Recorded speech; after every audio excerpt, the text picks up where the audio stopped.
Hey guys, welcome to my channel Mystery Cap. Today I am going to explain the second part of the movie Venom, California 1996. At the ST State's Reform School, Cletus Kasady is talking to his girlfriend, Frances Parison, through a wall. She is set to be transferred, which devastates them both. She describes her powers getting stronger and she is worried she cannot control them. Frances is taken away by guards and placed into a truck while Cletus yells for her in vain. In the truck, Frances utilizes her powers against a guard Mulligan. Her screams produce a supersonic force that incapacitates those around her, and she causes the truck to overturn. But Mulligan fires a shot at her face. Frances wakes up at the Ravencroft Institute, where she is tested by Dr. Pezzo. Jump to the present day at San Quentin prison, where Cletus is insisting that Eddie Brock come to interview him so he can get his story out to the public. Eddie gets called by Mulligan, who is now a detective. Venom wants to eat Mulligan because he is a jerk, but Eddie continues to rein in Venom's hunger for flesh. Eddie meets with Cletus, where he asks Eddie to print a haiku in the paper for him as he messages to Frances.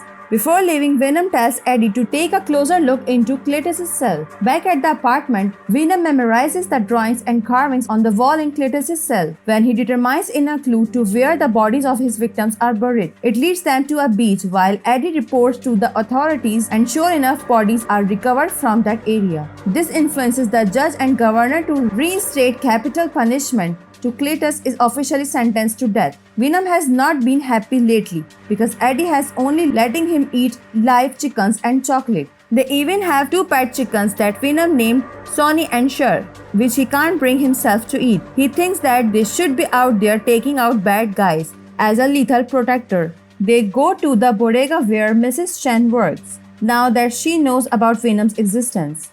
But she informs them that her chocolate shipment is late. While roaming across the city, the two spot a mugger attack a woman. So Venom pops out to attempt to snack on the guy.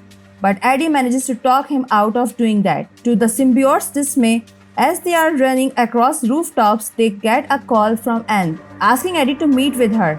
Eddie goes to a restaurant to meet Anne, where Venom is really hoping that Anne will take Eddie or both of them back. She actually reveals that she and Dan have gotten engaged. Based on Eddie's bodily reaction, Anne knows that Venom is with Eddie, despite him telling her that Venom died a while back.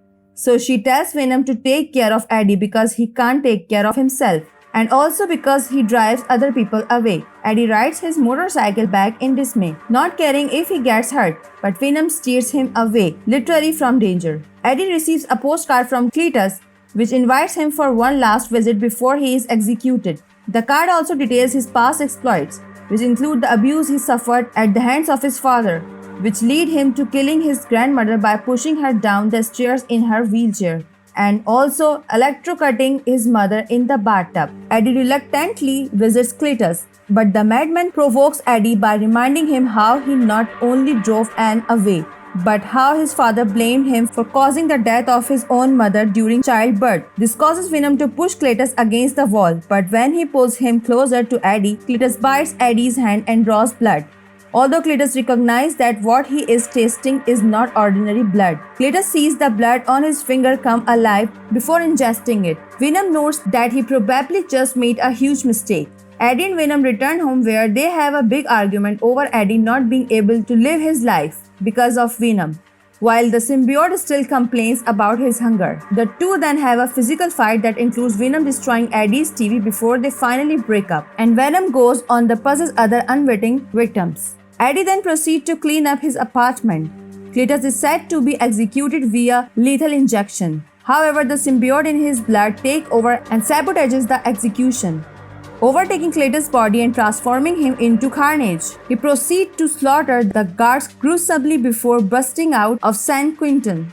He kills another man on the outside and steals his clothes before taking a car to go look for Frances. Carnage tells Cletus that he wants his help in killing Venom so that he will be the strongest symbiote, and Cletus agrees on the condition that he helps him find Frances. They go to a gas station where Cletus kills the clerk and hacks the internet with Carnage's help to learn that Frances is at the Ravencroft Institute. Eddie sees the news about Cletus escaping and he is immediately visited by Mulligan. knowing that Cletus took a particular interest in him. Mulligan orders Eddie to keep him updated if he finds out anything about Cletus. Eddie goes to do some investigating based on what Venom picked up and is drawn to sad states where he sees the carving of CK plus FB on a tree. He calls Mulligan, who knows it's about Frances, but he believes he killed Frances when he shot her all those years ago. Venom continues going through bodies, but none of them are able to fully contain him before they end up dying. He winds up at a nightclub where people think he is just wearing a really good costume. He delivers an impassioned speech to the people in attendance who all love him, but he is clearly still missing Eddie. With the current body about to give out, Venom manages to take himself to Mrs. Chan's shop and get her help as he is weakening. Cletus arrives at Ravencroft where Dr. Pezzo is trying to taunt Frances. Soon Cletus emerges and uses Carnage's tentacles to kill Dr. Pezzo and breaks Frances from her cell. He renames her Shriek for her powers. Then they proceed to kill off the guards and then head to Sid States to burn it to the ground. An authorities and armed personnel approach, Carnage utilizes his abilities once again, while Shriek uses her powerful screams against them. But Carnage doesn't like this, since the noise weakens symbiotes. He orders Cletus to help her under control. Eddie is taken into custody by Mulligan for the hope that he can bring Cletus to them. Eddie uses his phone call to contact Anne to get help, then drives her to the station where Eddie explains that he needs Venom to fight back. Anne and Dan go to Mrs. Chan's shop where Anne quickly realizes that Venom is using Mrs. Chan's as a compatible host and manages to convince Venom to go back with her. They return to the station where Anne, as she Venom once again, breaks Eddie out. Venom demands a sincere apology from him before returning to his body, and Eddie relents and apologizes to Venom for sending him out of his body. Venom returns to Eddie. Cletus and Shriek plan to have wedding with the three villains planning to kill their respective targets. Shriek wants Mulligan, Cletus wants Eddie, and Carnage wants Venom. They ambush Mulligan and capture him before going to Anne and Dan's apartment, where Shriek knocks Dan out and then goes to capture Anne, leaving a note behind for Dan to find. He calls Eddie to let him and Venom know that Anne is in danger and that the villain wants to meet at the cathedral. Eddie, Venom and Dan arrives at the cathedral for the final showdown. Venom comes in but panics when he sees how big Carnage is. It takes Eddie promising him to allow Venom to eat anybody he wants. Thus begins the epic symbiote battle with Venom fighting Carnage against his many powerful attacks. Shriek tries to help but Carnage makes her stay out, despite Cletus' protest. Dan manages to hold Carnage down by throwing fire at him. Mulligan attempts to flee but Shriek goes after him.